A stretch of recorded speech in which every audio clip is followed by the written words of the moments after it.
ایسا ہے مولانا صاحب نے کون سی ایسی بات کی ہے جس کے اوپر معافی کا مطالبہ کیا جائے؟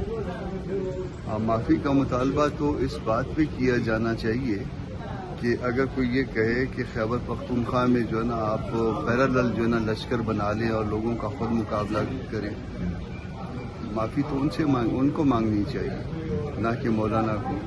تو جو کچھ ہو رہا ہے بلوچستان میں، جو کچھ ہو رہا ہے خیبر پختونخوا میں، اس کے اوپر معافی مانگنی چاہیے کہ گورننس جو ہے نا اس کا بیڑا غرق ہو گیا ہے۔ مولانا اگر جا کے پنجاب میں یہ بات کہتے ہیں کہ میرے صوبے میں اور صوبہ بلوچستان میں حالات اس حد تک چلے گئے ہیں، خراب ہو گئے ہیں، اور ہمیں یہ کہا جا رہا ہے، یا ہمیں اگر ڈائریکٹ نہیں کہا تو کسی اور کو یہ ڈائریکٹ یہ کہا جا رہا ہے کہ آپ ان کے مقابلے کے لیے لشکر تشکیل دیں، تو کیا یہ کہا جانا مناسب ہے؟